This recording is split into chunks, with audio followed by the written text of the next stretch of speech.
আগের ব্লগটাই তোমাদেরকে দেখিয়েছিলাম কল্যাণী ITI এর লুমিনাস ক্লাবের প্যান্ডেলটা। তারপরে কল্যাণী ITI এর ওখান থেকে আমরা চলে এসেছি কল্যাণী রথতলার প্যান্ডেলটা দেখতে।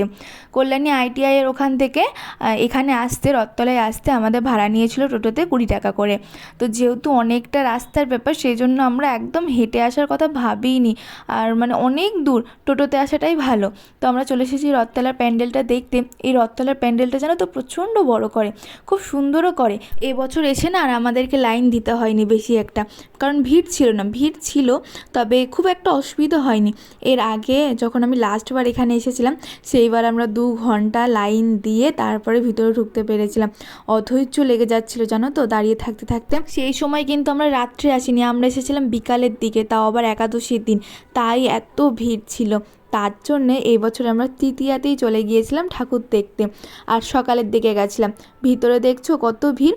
এখানে অতটা তাড়াহুড়োর কোনো ব্যাপার নেই, এখানে যার যতটুক্ষণ ইচ্ছা সে ততক্ষণ দাঁড়াতে পারছে, খুব একটা এখানে অসুবিধা করেনি। তো দেখো, আমি পুরো প্যান্ডেলটা তোমাদেরকে দেখিয়ে দিলাম একবার খুব ভালো করে। তবে আমার না এই প্যান্ডেলগুলো বাইরের থেকে দেখতে বেশি ভালো লাগে, দূর থেকে অনেক সুন্দর লাগে দেখতে। ভিতরে আসার পর যতটা না ভালো লাগে, বাইরের দিকটা বেশি ভালো লাগে। আমি বলবো তোমরা যারা কল্যাণীতে ঠাকুর দেখতে যাবে তারা আজকালের মধ্যেই চলে যাও, এরপরের থেকে কিন্তু প্রচণ্ড ভিড় হবে। আর হ্যাঁ, বাড়ির বয়স্ক কাউকে একদম নিয়ে যেও না। আমার দাদু তো যেতে চেয়েছিল, আমার দাদুকে আমি নিয়ে যাইনি, কারণ অনেকটা হাঁটতে হয়, ওরা পারবে না ওই সময় অত হাঁটতে। তো দেখো বাইরে থেকে কত সুন্দর লাগছে দেখতে। আমরা কল্যাণীতে এই 2টো প্যান্ডেলই দেখেছিলাম, আর কোনো প্যান্ডেল দেখিনি।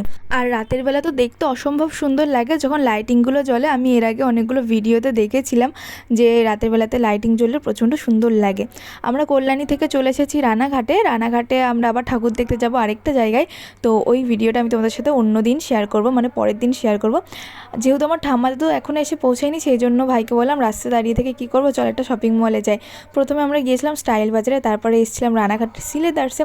আমি যেহেতু রানাঘাটে খুব একটা কেনাকাটা করি না, শপিং মলে যাই না রানাঘাটে, সেই জন্য এসেছিলাম এদের কালেকশন দেখতে। সিলেদার্সে এসেছিলাম আমি জুতো কিনতে, কিন্তু আমার একটা জুতোও পছন্দ হয়নি, এখন একদমই নেই। তারপরে চলে এসেছি আমরা রথতলা গেটের কাছে। আমরা আজকে যাব কামালপুরের ঠাকুর দেখতে। আমার ঠাম্মা দাদু চলে এসছে। তো চলো, তোমাদের সাথে কালকে আমি কামালপুরের ঠাকুরের প্যান্ডেলটা শেয়ার করব। আজকের ভিডিওটা তোমাদের কেমন লাগলো আমাকে কমেন্ট করে জানাতে একদম ভুলো না। ভালো লাগলে অবশ্যই লাইক, কমেন্ট আর শেয়ার করে দিও। আর যারা নতুন আছো তারা আমার চ্যানেলটা সাবস্ক্রাইব করে দিও।